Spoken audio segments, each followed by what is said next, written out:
प्रिय भक्तजनों, आइए अब सुनते हैं बृहस्पतिवार की दूसरी कथा। एक दिन इंद्र बड़े अहंकार से अपने सिंहासन पर बैठे थे और बहुत से देवता, ऋषि, गंधर्व, किन्नर आदि सभी सभा में उपस्थित थे। जिस समय बृहस्पति जी वहाँ पर आए तो सबके सब उनके सम्मान के लिए खड़े हो गए, परंतु इंद्र गर्व के मारे खड़ा ना हुआ। यद्यपि वह सदैव उनका आदर किया करता था। बृहस्पति जी अपना अनादर समझते हुए वहाँ से उठकर चले गए। तब इंद्र को बड़ा शोक हुआ कि देखो, मैंने गुरुजी का अनादर कर दिया, मुझसे बड़ी भारी भूल हो गई। गुरुजी के आशीर्वाद से ही मुझको यह वैभव मिला है। उनके क्रोध से यह सब नष्ट हो जाएगा, इसलिए उनके पास जाकर उनसे क्षमा मांगनी चाहिए, जिससे उनका क्रोध शांत हो जाए और मेरा कल्याण हो। ऐसा विचार कर इंद्र उनके स्थान पर गए। जब बृहस्पति जी ने अपने योग बल से यह जान लिया कि इंद्र क्षमा मांगने के लिए आ रहा है, तब क्रोधवश उनसे भेंट करना उचित ना समझकर अंतर्ध्यान हो गए। जब इंद्र ने बृहस्पति जी को घर पर न देखा, तब निराश होकर लौट आए। जब दैत्यों के राजा वृषवर्मा को यह समाचार विदित हुआ, तो उसने अपने गुरु शुक्राचार्य की आज्ञा से इंद्रपुरी को चारों तरफ से घेर लिया। गुरु की कृपा न होने के कारण देवता हारने व मार खाने लगे। तब उन्होंने ब्रह्मा जी को विनयपूर्वक सब वृतांत सुनाया और कहा कि महाराज, दैत्यों से किसी प्रकार हमें बचाइए। तब ब्रह्मा जी कहने लगे कि तुमने बड़ा अपराध किया है, जो गुरुदेव को क्रोधित किया। अब तुम्हारा कल्याण इसी में हो सकता है। त्वष्टा ब्राह्मण का पुत्र विश्वरूपा बड़ा तपस्वी और ज्ञानी है, उसे अपना पुरोहित बनाओ तो तुम्हारा कल्याण हो सकता है।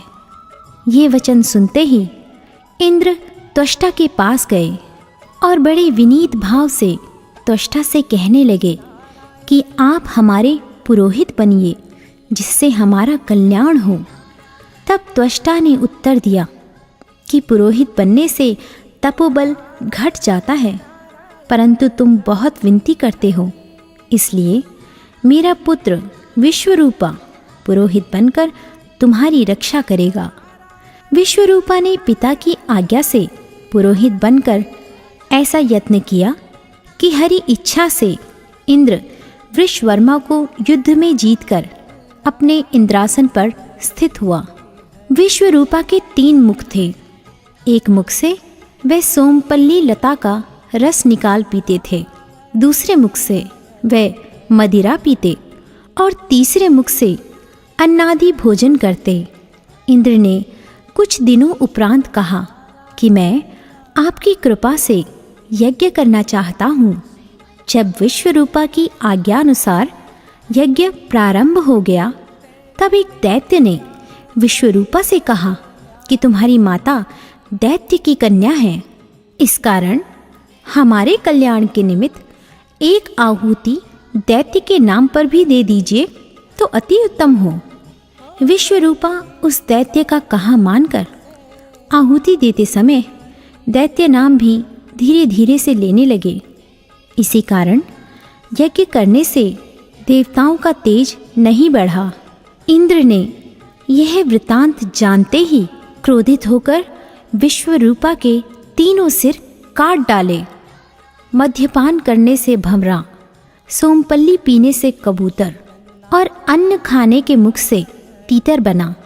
विश्वरूपा के मरते ही इंद्र का स्वरूप ब्रह्म हत्या के प्रभाव से बदल गया। देवताओं के 1 वर्ष पश्चाताप करने पर भी ब्रह्म हत्या का वह पाप न छूटा, तो सब देवताओं के प्रार्थना करने पर ब्रह्मा जी बृहस्पति जी के सहित वहाँ गए। उस ब्रह्म हत्या के 4 भाग किए, उनमें से एक भाग पृथ्वी को दिया इसी कारण कहीं कहीं धरती ऊंची नीची और बीज बोने के लायक भी नहीं होती। साथ ही ब्रह्मा जी ने यह वरदान दिया, जहाँ पृथ्वी में गड्ढा होगा कुछ समय पाकर स्वयं भर जाएगा। दूसरा वृक्षों को दिया, जिससे उनमें से गोंद बनकर बहता है। इस कारण गूगल के अतिरिक्त सब गोंद अशुद्ध समझे जाते हैं। वृक्षों को यह वरदान दिया कि ऊपर से सूख जाने पर जड़ फिर फूट जाती है। तीसरा भाग स्त्रियों को दिया। इसी कारण स्त्रियां हर महीने रजस्वला होकर पहले दिन चांडालनी, दूसरे दिन ब्रह्मघातिनी, तीसरे दिन धोबिन के समान रहकर चौथे दिन शुद्ध होती हैं और संतान प्राप्ति का उनको वरदान दिया। चौथा भाग जल को दिया, जिससे फेन और सिवाल आदि जल के ऊपर आ जाते हैं। जल को यह वरदान मिला कि जिस चीज़ में डाला जाएगा वह बोझ में बढ़ जाएगी। इस प्रकार इंद्र को ब्रह्म हत्या के पाप से मुक्त किया। जो मनुष्य इस कथा को पढ़ता या सुनता है, उसके सब पाप बृहस्पति जी महाराज की कृपा से नष्ट होते हैं।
किस